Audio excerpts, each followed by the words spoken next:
গোলাগুলির পর উত্তপ্ত খাগড়াছড়ি রাঙামাটি, সংঘর্ষে 4 জন নিহত। কাল যাচ্ছেন স্বরাষ্ট্র উপদেষ্টা। সব পক্ষকে শান্ত থাকার আহ্বান প্রধান উপদেষ্টার। হিন্দুদের বাড়িঘরে হামলা ধর্মীয় নয়, রাজনৈতিক মন্তব্য তারেক রহমানের। পরাজিত শক্তি ষড়যন্ত্র চালাচ্ছে, মির্জা ফখরুলের অভিযোগ। ঢাকা বিশ্ববিদ্যালয় যুবককে পিটিয়ে হত্যার স্বীকারোক্তিমূলক জবানবন্দি, আটক শিক্ষার্থীদের। জাহাঙ্গীরনগরের ঘটনায় 1 জন গ্রেফতার, আশুলিয়া থানায় মামলা।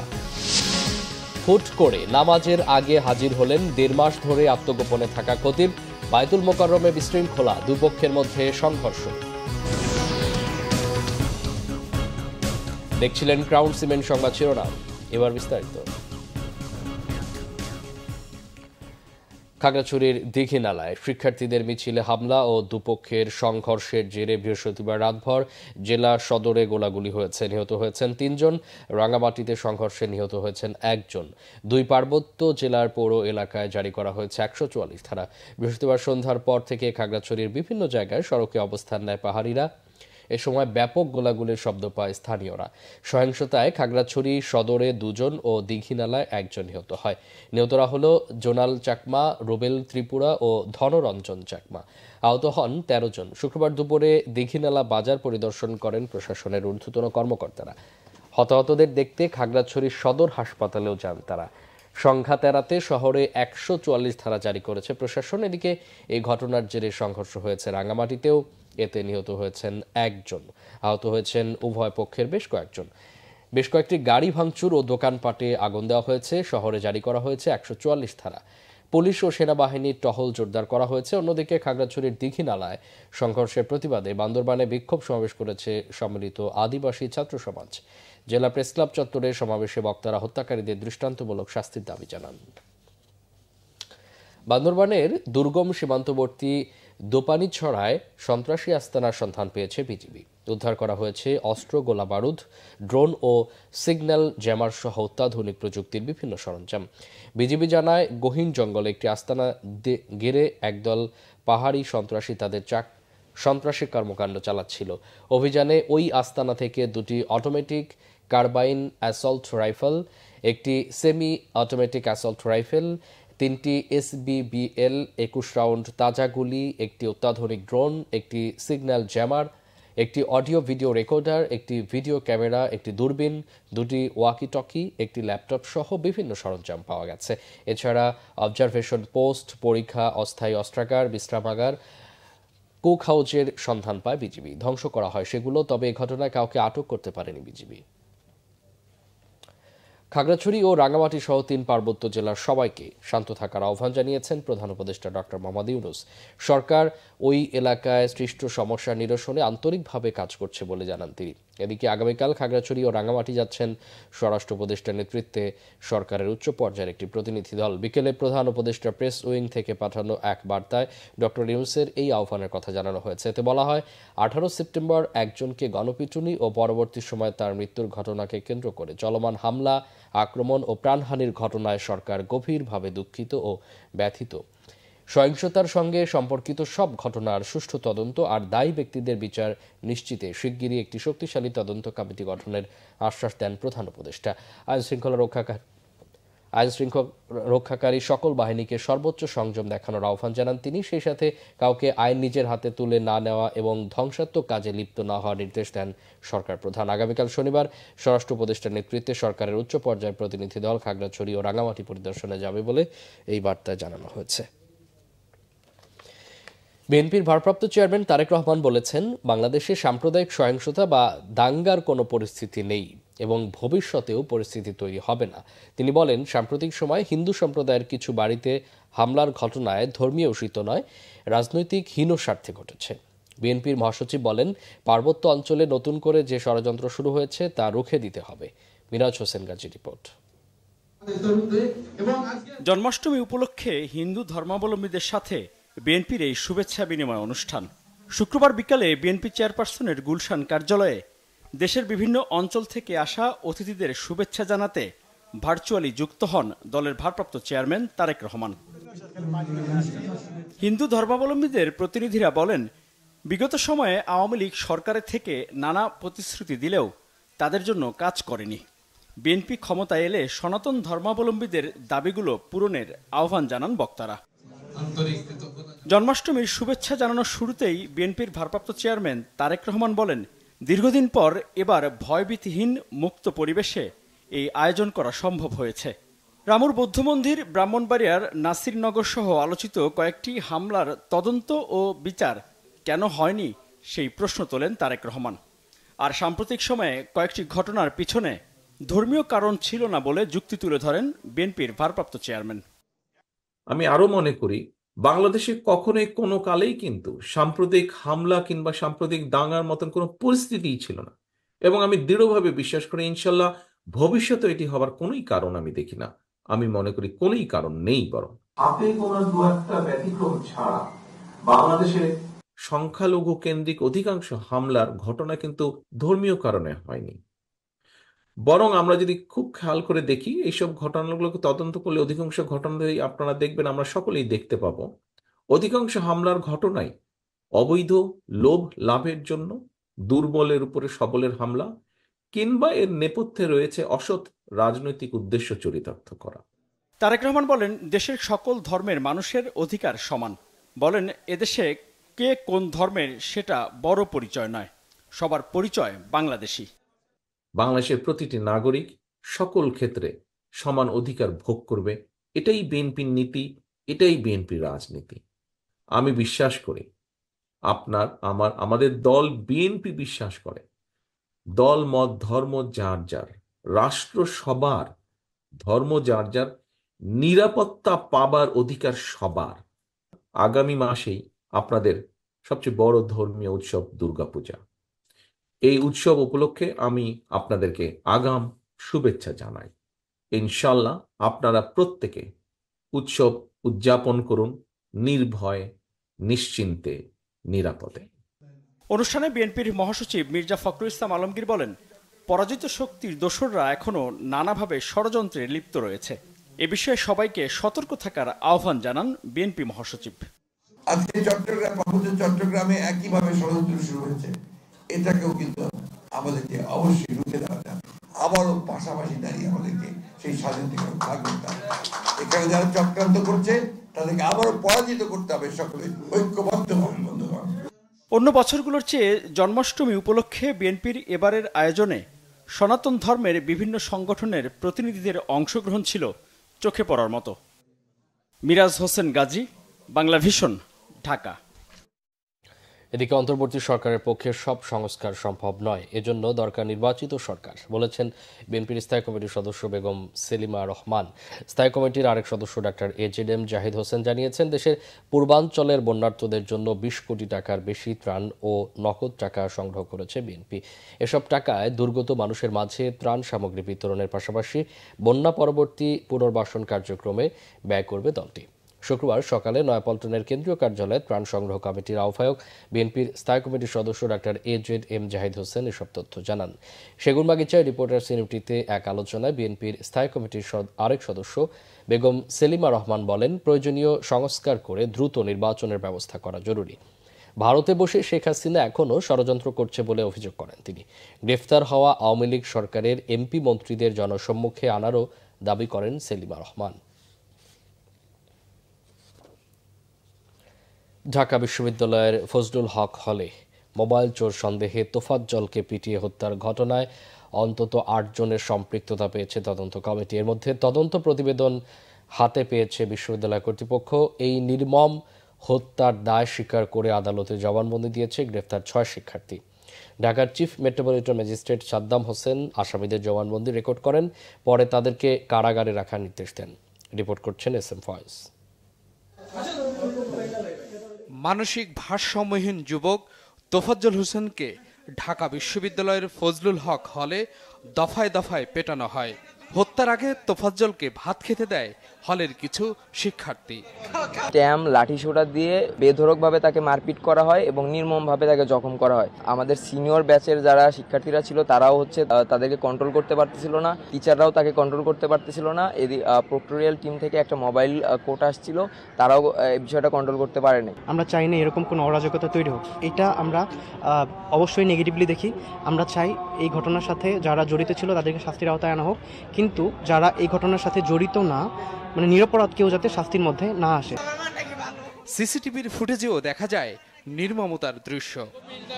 তোফাজ্জল হোসেনকে হত্যার ঘটনায় গ্রেপ্তার 6 শিক্ষার্থীকে শুক্রবার দুপুরে কড়া নিরাপত্তায় হাজির করা হয় আদালতে। আদালতে দেয়া জবানবন্দিতে হত্যার সঙ্গে জড়িত থাকার কথা স্বীকার করে তারা। তোফাজ্জলকে কিভাবে পেটানো হয়েছে, গ্রেপ্তার হওয়ার আগে তার বর্ণনা দিয়েছেন খোদ নির্যাতনকারী শিক্ষার্থী জালাল আহমেদ। লাঠি তুলতেছি, মানে লাঠির মধ্যে ধরে রাখছি মাটির সাথে। আরেকটা হচ্ছে যে আমি ওখানে দাঁড়ায় রয়েছি, এখন দাঁড়ায় রয়েছি ওই জায়গায় যে সময় ছিলাম, ওর হচ্ছে আমি ঢোকার পরে 12 থেকে 14টা নাম্বার ওরা জিজ্ঞেস করেছে, মানে প্রথম ওরা জিজ্ঞেস করেছে যে তুমি আসলে কি ফোন নিছো? ফোন নিছি 7টা। এই হত্যার সুষ্ঠু বিচার হবে আশা করছেন স্বজনেরা। আইনজীবীরা বলছেন ঘটনার দায় স্বীকার করে আদালতে জবানবন্দি দিয়েছে আসামিরা। 26 নম্বর আদালতে তাদের জবানবন্দি দিয়েছে এবং সেই জবানবন্দিতে 164 ধারার যে জবানবন্দি ছিল সেই জবানবন্দিতে তারা স্বীকার করেছে যে তারা এই ঘটনার সাথে জড়িত।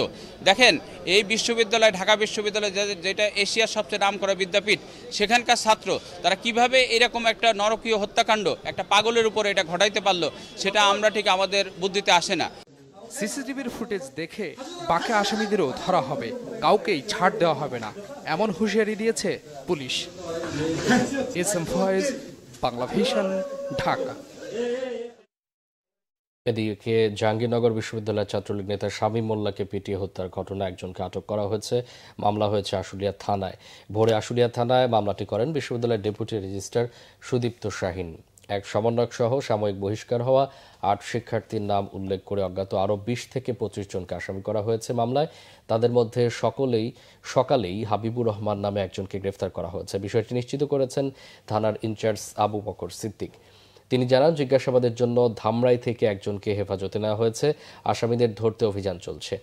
এর আগে হত্যাকাণ্ডের সাথে সরাসরি সম্পৃক্ত থাকার অভিযোগে 8 শিক্ষার্থীকে সাময়িক বহিষ্কার করে বিশ্ববিদ্যালয় প্রশাসন।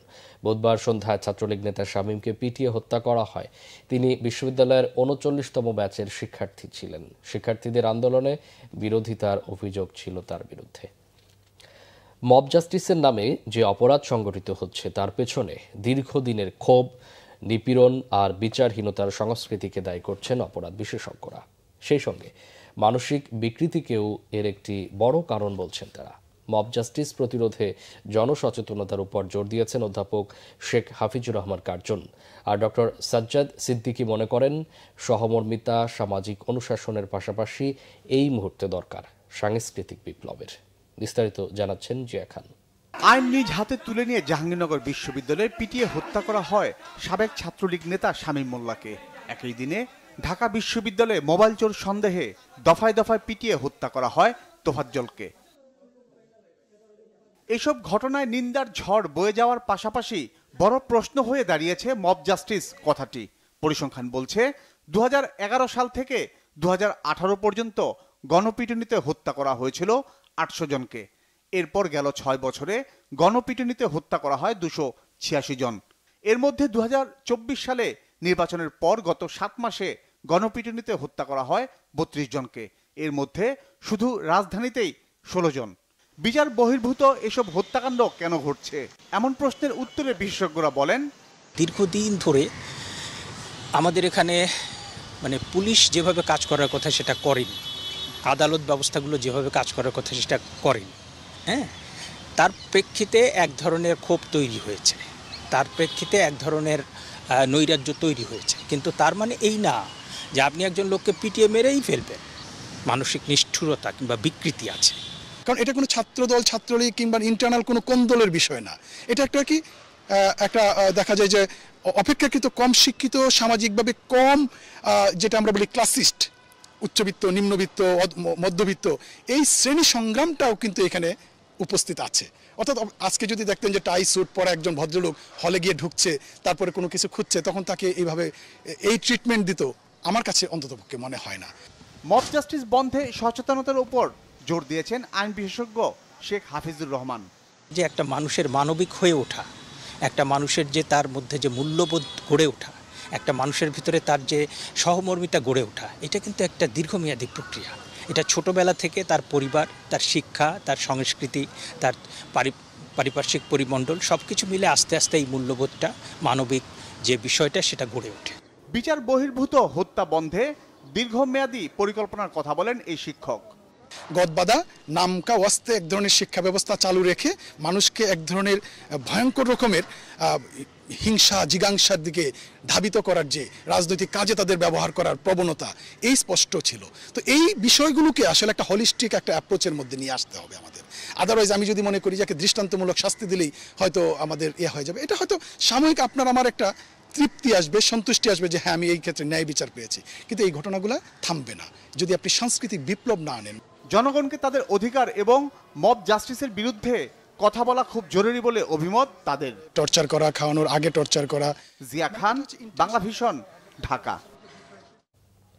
এদিকে 3 পার্বত্য জেলায় শান্তি ও সম্প্রীতি বজায় রাখতে সবার প্রতি আহ্বান জানিয়েছেন আন্তঃবাহিনী গণসংযোগ পরিদপ্তর আইএসপিআর। পরিস্থিতির উন্নতি না হলে চলমান উত্তেজনায় এসব জেলায় ভয়াবহ দাঙ্গায় রূপ নিতে পারে বলে সতর্ক করা হয়েছে। অনতিবিলম্বে নেতৃস্থানীয় ব্যক্তিদের চলমান উত্তেজনার প্রশমনে আইন শৃঙ্খলা রক্ষাকারী বাহিনীকে সহায়তা করার জন্য অনুরোধ জানানো হয়েছে। আশ্বস্ত করা হয় যথাযথ তদন্ত কার্যক্রম সম্পাদনের মাধ্যমে প্রকৃত দোষী ব্যক্তিদের শনাক্ত করে প্রয়োজনীয় আইনানুগ ব্যবস্থা গ্রহণ করা হবে। ঘটনার বিবরণে আইএসপিআর বলছে, বুধবার খাগড়াছড়ি জেলা সদরে মোটরসাইকেল চুরির ঘটনাকে কেন্দ্র করে কতিপয় শৃঙ্খল জনগণের পিটুনিতে মোহাম্মদ মামুন নামের এক যুবক নিহত হন। পরে সদর থানা পুলিশ নিহত ব্যক্তির মরদেহ উদ্ধার করে ময়নাতদন্ত শেষে পরিবারের কাছে হস্তান্তর করে। এই ঘটনাকে কেন্দ্র করে বৃহস্পতিবার বিকেলে দীঘিনালা কলেজ থেকে একটি বিক্ষোভ মিছিল বের হয়। মিছিলটি দীঘিনালার বলখালী বাজার অতিক্রম করার সময় ইউপিডিএফের কিছু সন্ত্রাসী মিছিলের উপর হামলা করে ও 20 থেকে 30টি গুলি ছোড়ে। এই ঘটনায় বিক্ষুব্ধ জনতা বলখালী বাজারে কয়েকটি দোকানে অগ্নিসংযোগ করে। স্বার্থান্বেষী মহল সামাজিক যোগাযোগ মাধ্যমের গুজব ছড়িয়ে পরিস্থিতিকে আরও উত্তেজনাকর করে তৈরি করে। পরিস্থিতি নিয়ন্ত্রণের জন্য রাঙ্গামাটি জেলা সদরে 144 ধারা জারি করা হয়েছে।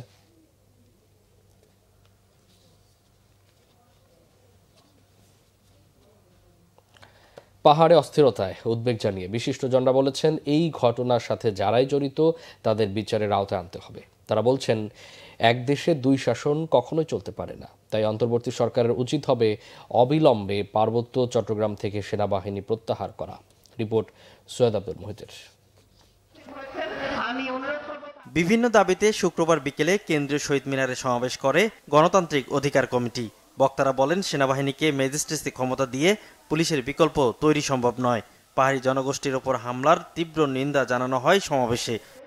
দীঘিনালার ঘটনার পরে রাঙামাটিতে আগে থেকেই কেন প্রতিরোধ ব্যবস্থা তৈরি করা হলো না? কেন দুপুর 2টা-3টা বাজার পর সেখানে 144 ধারা জারি করা হলো? কেন আগে থেকে এই মানুষগুলোকে নিরাপত্তা দেওয়ার কথা আমরা ভাবিনি? বৈষম্যহীন একটা রাষ্ট্র প্রতিষ্ঠার উদ্যোগ যদি নেয়, তাহলে আগে পার্বত্য চট্টগ্রাম থেকে সামরিক শাসন প্রত্যাহার করতে হবে। পাহাড়ে যদি শান্তি না থাকে, তাহলে হয় আপনি আপনার নোবেল পুরস্কার প্রত্যাখ্যান করুন অথবা পাহাড়ে শান্তি স্থাপন করুন। তাদের অভিযোগ, পার্বত্য চট্টগ্রামে পরিকল্পিতভাবে সংঘাত তৈরি করা হয়। স্বরাষ্ট্র মন্ত্রণালয়ের 11 দফার মাধ্যমে পাহাড়ি জনগোষ্ঠীকে বিচ্ছিন্ন করে রাখা হয়েছে বলেও অভিযোগ তাদের।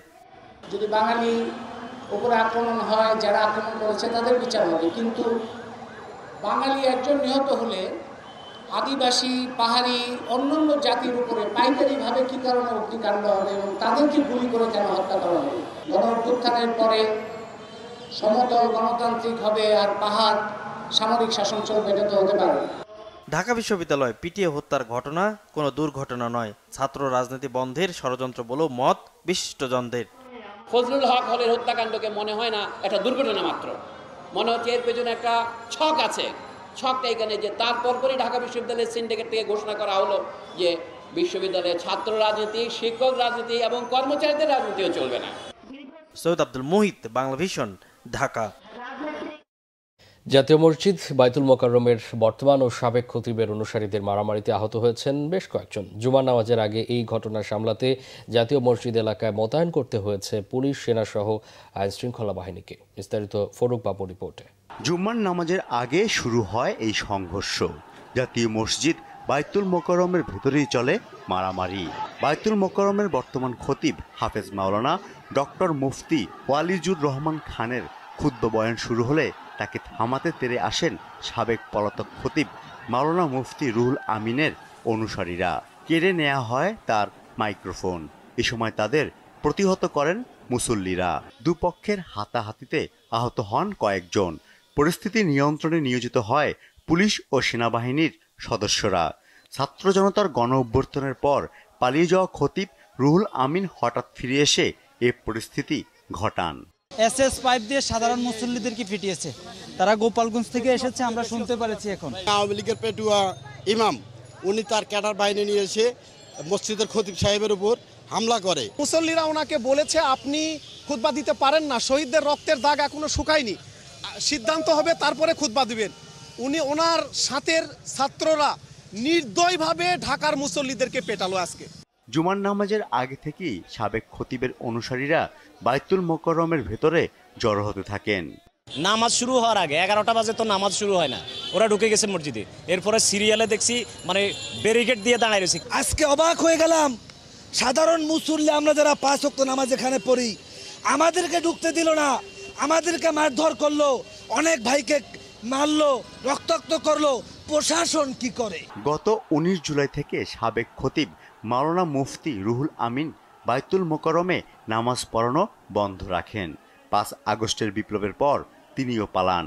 আওয়ামী লীগের নিয়োগ দেওয়া এই খতিবের বিরুদ্ধে ধর্ষণের অভিযোগ রয়েছে, তা স্বীকারও করেছেন তিনি। ফররুখ বাবু, বাংলা ভিশন, ঢাকা। 5 আগস্ট কারফিউ ভেঙে রাজপথে নামা মিছিলে অংশ নিয়ে পুলিশের গুলিতে গুরুতর আহত হয়েছিলেন পোশাককর্মী জিয়াউর রহমান। বিভিন্ন হাসপাতালে চিকিৎসা নিয়েও বাঁচানো যায়নি তাকে। 9 আগস্ট ঢাকা মেডিকেলে চিকিৎসাধীন অবস্থায় পরপারে পাড়ি জমান স্বৈরাচার বিরোধী আন্দোলনের অগ্রসৈনিক জিয়াউর রহমান। পরিবারের একমাত্র উপার্জনক্ষম ব্যক্তিকে হারিয়ে 2 সন্তান নিয়ে অথই পাথারে ভাসছেন তার স্ত্রী শাহনাজ আক্তার। মহিবুল্লাহ মহিবের রিপোর্টে বিস্তারিত।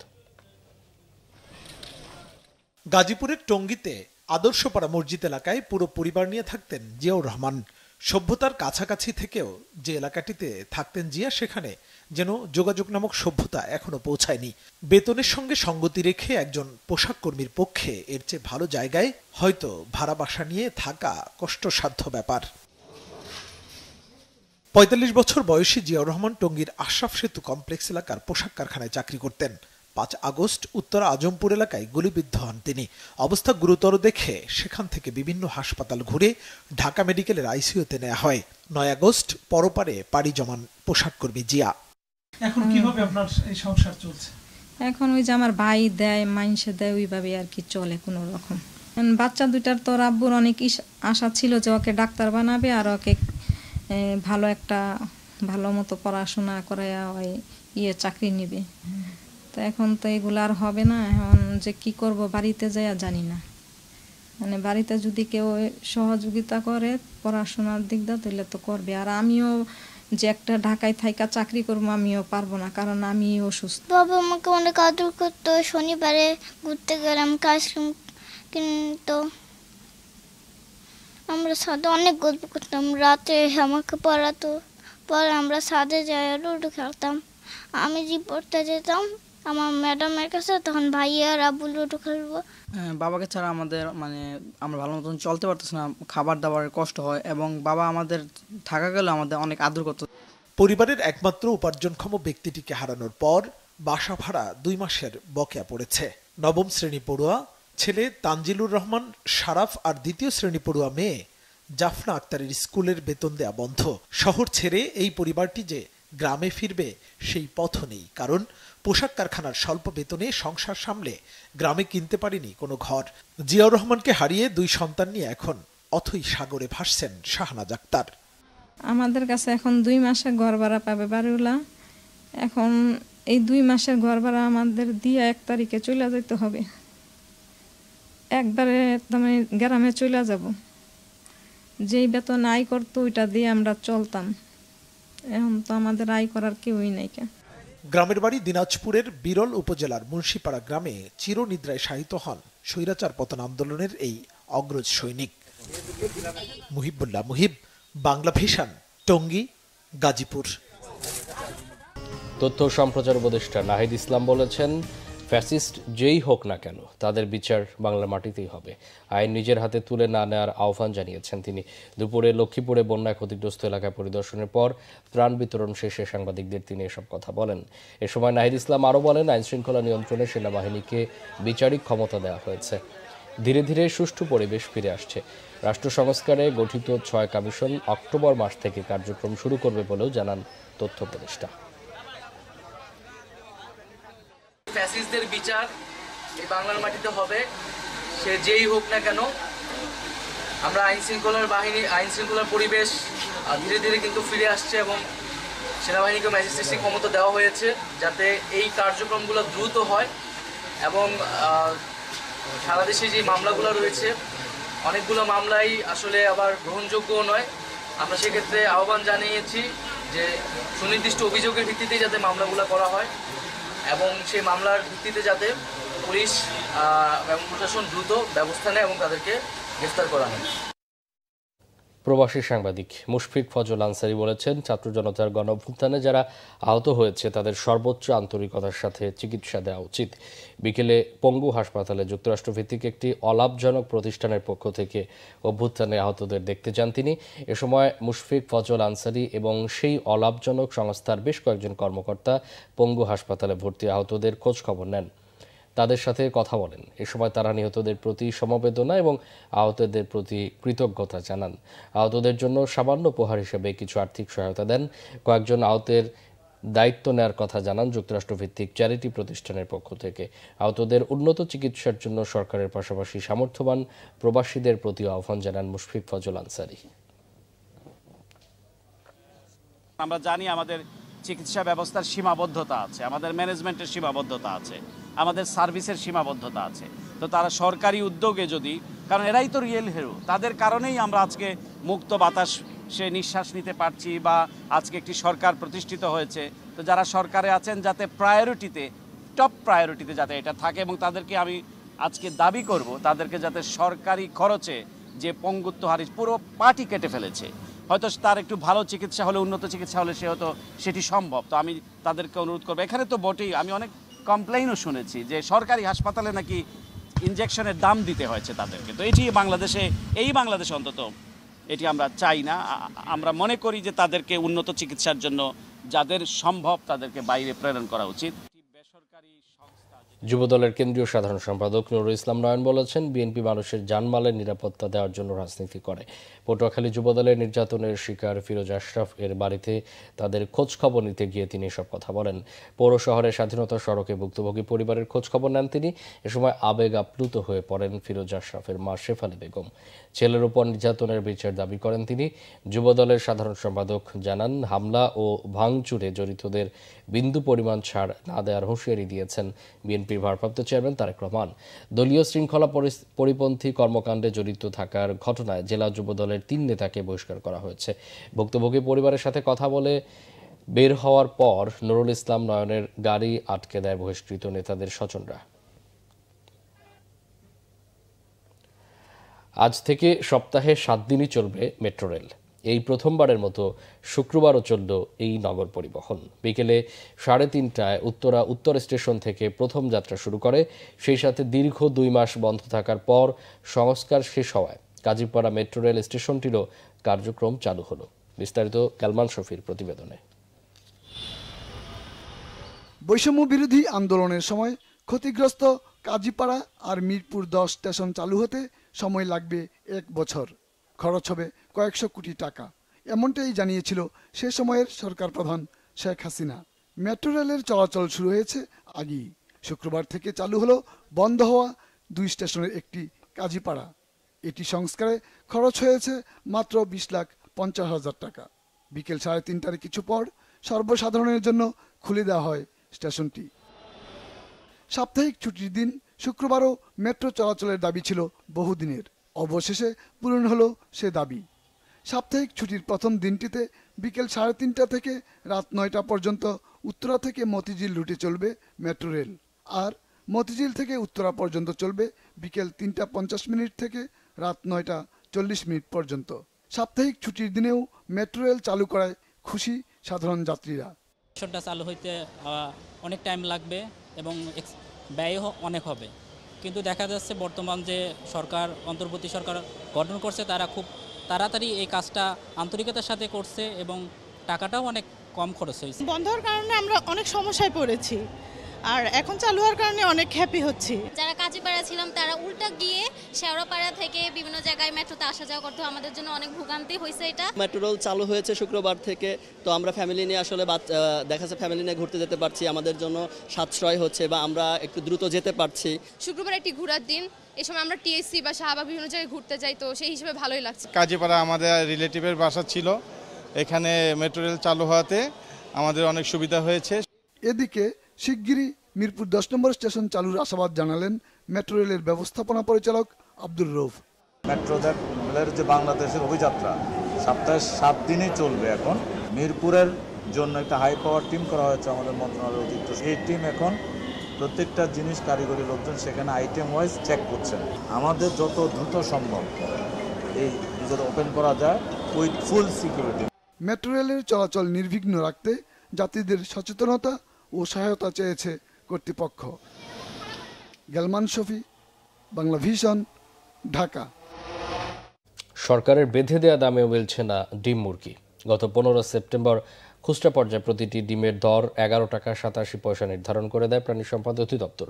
সেই হিসাবে প্রতি ডজনের দাম 143 টাকা হওয়ার কথা থাকলেও বিক্রি হচ্ছে 155 থেকে 160 টাকায়। একই অবস্থা মুরগির বাজারেও। সরকার নির্ধারিত দামের চেয়ে কেজিতে 10 থেকে 15 টাকা বেড়ে ব্রয়লার 170 আর সোনালী মুরগি বিক্রি হচ্ছে 250 টাকায়। এদিকে 2 সপ্তাহ আগে আলু আর পেঁয়াজ আমদানিতে শুল্ক কমিয়েছে সরকার। ভারতও পেঁয়াজ রপ্তানিতে 50% শুল্ক কমায়, কিন্তু এসবের প্রভাব নেই বাজারে। আলু 50 থেকে 55 আর পেঁয়াজ বিক্রি হচ্ছে এখনও 110 টাকায়। অন্যদিকে সবজির দামে কিছুটা স্বস্তি মিললেও মাছ, মাংস সহ চড়া অন্যান্য খাদ্যপণ্য। রাজনৈতিক পট পরিবর্তনের পরও নিত্যপণ্যের দাম না কমায় হতাশ নিম্ন ও মধ্য আয়ের মানুষ। আরও কিছু খবর নিয়ে এখন একটি ডেস্ক রিপোর্ট। খাগড়াছড়িতে সহিংস পরিস্থিতি উত্তরণে অংশীজনদের নিয়ে বিশেষ আইন শৃঙ্খলা সভা হয়েছে। সভায় বক্তারা সকলকে শান্ত থাকার আহ্বান জানান। পার্বত্য চট্টগ্রাম থেকে অবৈধ অস্ত্র উদ্ধার, চাঁদাবাজি ও সন্ত্রাস বন্ধে অভিযান পরিচালনারও দাবি জানানো হয় সভায়। শুক্রবার বিকালে জেলা প্রশাসকের সম্মেলন কক্ষে সভায় সেনাবাহিনী, বিজিবি, পুলিশ, আনসার, বিভিন্ন রাজনৈতিক দলের নেতৃবৃন্দ এবং সুশীল সমাজের প্রতিনিধিরা অংশ নেন। খেলাফত মজলিসের আমির মাওলানা আব্দুল বাসিত আজাদ বলেছেন, ছাত্র জনতার জুলাই বিপ্লবের ফলে ফ্যাসিস্ট হাসিনার পতনের মাধ্যমে দেশকে নতুনভাবে ঢেলে সাজানোর সুযোগ তৈরি হয়েছে। রাজধানীর ইঞ্জিনিয়ার্স ইনস্টিটিউশনে ক্যাম্পাস প্রতিনিধি সম্মেলনে প্রধান অতিথির বক্তব্যে তিনি একথা বলেন। ন্যায়ভিত্তিক রাষ্ট্র প্রতিষ্ঠার সম্ভাবনার সর্বোচ্চ ব্যবহারের আহ্বান জানান তিনি। এতে সভাপতিত্ব করেন সংগঠনের কেন্দ্রীয় সভাপতি বিলাল আহমদ চৌধুরী। বৈষম্য বিরোধী ছাত্র আন্দোলনে শহীদদের মাগফিরাত কামনা এবং আহতদের সুস্থতা কামনায় দোয়া ও মিলাদ মাহফিল হয়েছে আশুলিয়ার গাজীরচট হাই স্কুল মাঠে। এতে প্রধান অতিথি ছিলেন ঢাকা 19 আসনের সাবেক সংসদ সদস্য ডাক্তার দেওয়ান মোহাম্মদ সালাউদ্দিন বাবু। অনুষ্ঠানে নিহত ও আহতদের 8 পরিবারকে আর্থিক সহায়তা দেওয়া হয়। ছাত্র জনতার আন্দোলন পরবর্তী বাংলাদেশে নতুন ধারার রাজনীতির সূচনা করবে ছাত্রদল, বলেছেন ছাত্রদলের কেন্দ্রীয় কমিটির সভাপতি রাকিবুল ইসলাম রাকিব ও সাধারণ সম্পাদক নাসিরউদ্দিন নাসির। কক্সবাজারের পেকুয়া উপজেলার মেহেরনামা গ্রামে চট্টগ্রামে শহীদ ওয়াসিম আকরামের পরিবার ও স্বজনদের সাথে সাক্ষাৎ শেষে এক ব্রিফিংয়ে তারা একথা বলেন। ওয়াসিম আকরামের কবর জিয়ারত শেষে পরিবারের সদস্যদের প্রতি সমবেদনা জানান তারা। রাজধানীতে চলছে 3 দিনব্যাপী 11তম এশিয়ান ট্যুরিজম ফেয়ার। প্রতিদিন সকাল 10টা থেকে রাত 8টা পর্যন্ত চলে এ মেলা। ঢাকার ইন্টারন্যাশনাল কনভেনশন সিটি বসুন্ধরায় মেলার টাইটেল স্পন্সর বিমান বাংলাদেশ এয়ারলাইন্স। পর্যটন বিচিত্রার আয়োজনে এবারের মেলায় বাংলাদেশ সহ মালদ্বীপ, চীন, ফিলিপাইন, শ্রীলঙ্কা, ভিয়েতনাম, ভুটান ও সিঙ্গাপুরের প্রায় শতাধিক পর্যটন সংস্থা অংশ নিচ্ছে। মেলা উপলক্ষে দেশ বিদেশে বিভিন্ন আকর্ষণীয় ভ্রমণ অফার, হোটেল রিসোর্ট বুকিং সহ বিশেষ ছাড়ের ব্যবস্থা রয়েছে। গোপালগঞ্জে স্বেচ্ছাসেবক দলের কেন্দ্রীয় সভাপতি এস.এম. জিলানির গাড়িবহরে হামলা এবং কেন্দ্রীয় ক্রীড়া সম্পাদক শওকাত আলী দিদারের হত্যার প্রতিবাদে বিক্ষোভ মিছিল হয়েছে রাজধানীতে। জাতীয় প্রেস ক্লাব প্রাঙ্গণ থেকে মিছিল শুরু হয়ে বিভিন্ন সড়ক ঘুরে নয়াপল্টন বিএনপির কেন্দ্রীয় কার্যালয়ে গিয়ে শেষ হয়। স্বেচ্ছাসেবক দল ঢাকা মহানগর দক্ষিণের সভাপতি এ জহিরুদ্দিন তুহিন ও সাধারণ সম্পাদক সাদ মোর্শেদ পাপ্পা শিকদার এতে নেতৃত্ব দেন। Bangla vision news desk. সংবাদ শেষ করব ক্রাউন সিমেন্ট শিরোনামগুলো আরেকবার জানিয়ে। গোলাগুলির পর উত্তপ্ত খাগড়াছড়ি রাঙ্গামাটি, সংঘর্ষে 4 জন নিহত। কাল যাচ্ছেন স্বরাষ্ট্র উপদেষ্টা, সব পক্ষকে শান্ত থাকার আহ্বান প্রধান উপদেষ্টার। হিন্দুদের বাড়িঘরে হামলা ধর্মীয় নয়, রাজনৈতিক মন্তব্য তারেক রহমানের। পরাজিত শক্তি ষড়যন্ত্র চালাচ্ছে মির্জা ফখরুলের অভিযোগ। ঢাকা বিশ্ববিদ্যালয়ের যুবককে পিটিয়ে হত্যার স্বীকারোক্তিমূলক জবানবন্দি আটক শিক্ষার্থীদের। জাহাঙ্গীরনগরের ঘটনায় একজন গ্রেফতার, আশুলিয়া থানায় মামলা।